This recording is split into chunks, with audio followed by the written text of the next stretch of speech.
Ok, possiamo parlare adesso di Shun, il cavaliere di Andromeda.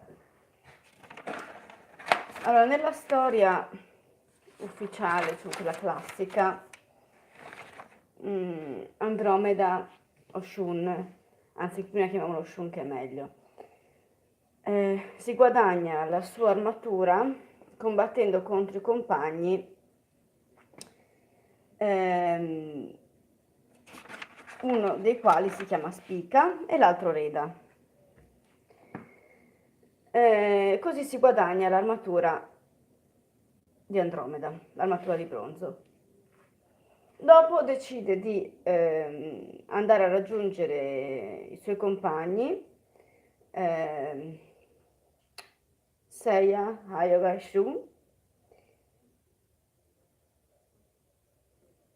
e partecipano alla Galaxian War che è stata indetta dalla Lady Isabel per ritrovare l'armatura del Sagittario. Ok. Shun viene considerato sia nell'anime che nel fumetto una persona poco adatta alla lotta, perché spesso non vuole far male agli avversari e così questi si arrendono. L'unica volta in cui dimostra la voglia, la capacità e la volontà di uccidere è quando combatte contro Afrodite di Pisces. Ora, comunque Shun rimane fedele alla dea Atena, alla di Isabel nella versione italiana, e continua a combattere per lei. Ora vediamo un attimo il personaggio di Shun, perché poi Shun dopo, per un arcano oscuro motivo, prende l'armatura d'oro della Vergine. Ora, vorrei analizzare un attimino la leggenda di Andromeda, ok? La leggenda greco-romana di Andromeda. Allora, Andromeda è figlia di Cassiopea e di Cefeo. Cassiopea è una donna vanitosa, alla quale piace agghindarsi, ingioiellarsi, farsi vedere, e dichiara più di una volta di essere più bella delle Nereidi. Le Nereidi erano delle ninfe molto attraenti, dedite al dio Poseidone. Dopo diversi affronti alle Nereidi, le Nereidi si arrabbiano e decidono di andare da Poseidone a riferirgli il fatto, chiedendo al dio dei mari di dare una lezione a Cassiopea. Quindi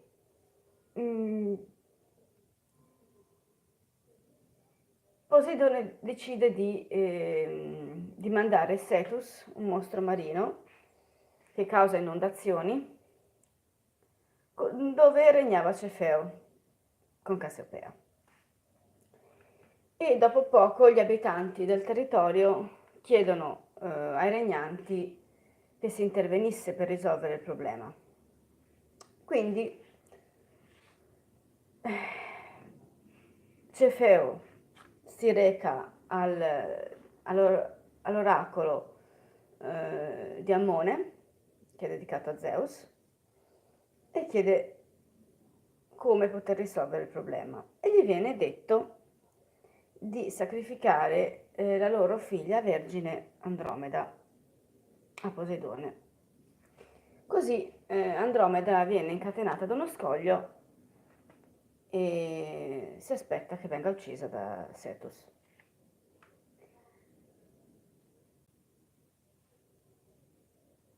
La madre si sente in colpa perché la figlia sta espiando le sue colpe al posto suo, ma rimane sulla riva a guardarla senza intervenire. Per caso, Perseo ha appena finito di combattere contro Medusa vincente passa per lì,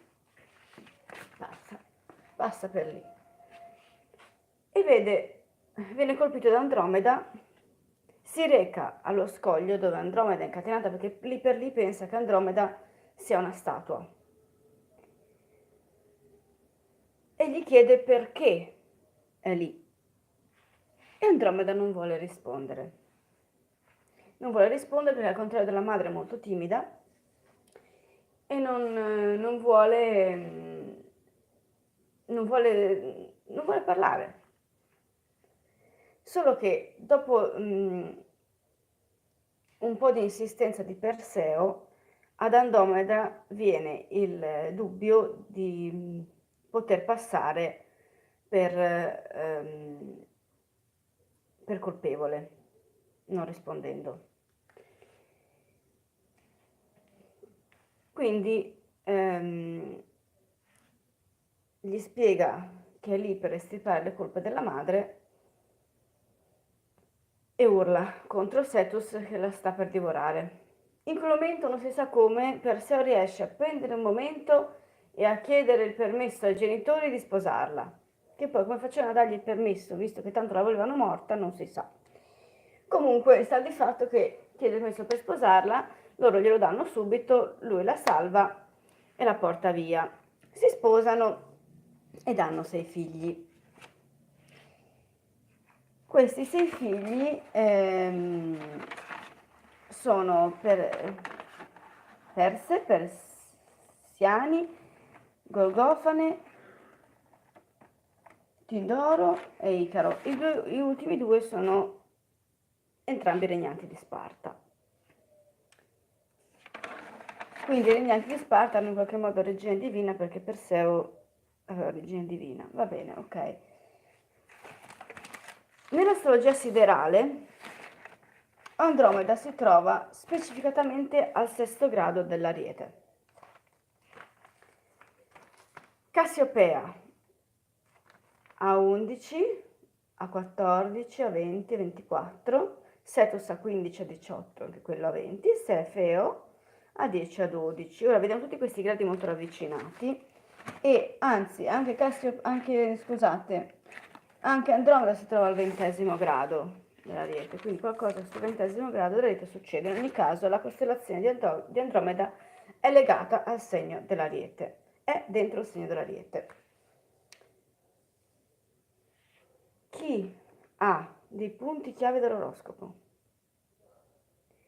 al 6° grado dell'Ariete sicuramente è stato incatenato o legato da qualcuno di cui si fida, spesso familiari,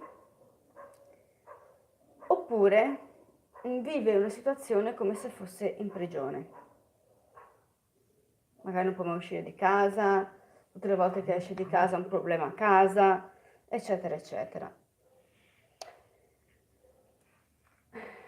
Spesso queste persone non reagiscono, a meno che non incontrino Perseo, o magari ci sono degli altri elementi nell'oroscopo, ma generalmente rivolti a quella situazione a cui si rifà quella posizione lì, che può essere magari il Sole o l'ascendente, per esempio, è difficile che reagiscano a questa situazione che li tiene incatenati, senza l'aiuto di qualcun altro che magari Perseo è stesso presente nel loro oroscopo in un'altra posizione, quindi riescono a uscire da questa situazione in un qualche modo, ok? Che è detto da dove sta Perseo, più o meno l'ho fatta breve.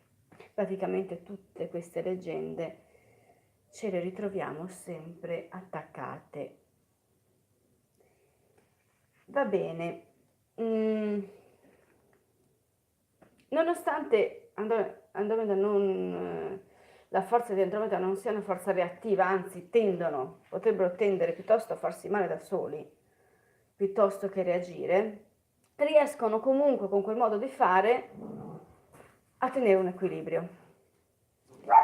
Per ora vi ringrazio, perché qui abbaiano e mi danno fastidio, e vi danno fastidio anche a voi adesso. Vi ringrazio per essermi stati a sentire per 10 minuti. Alla prossima.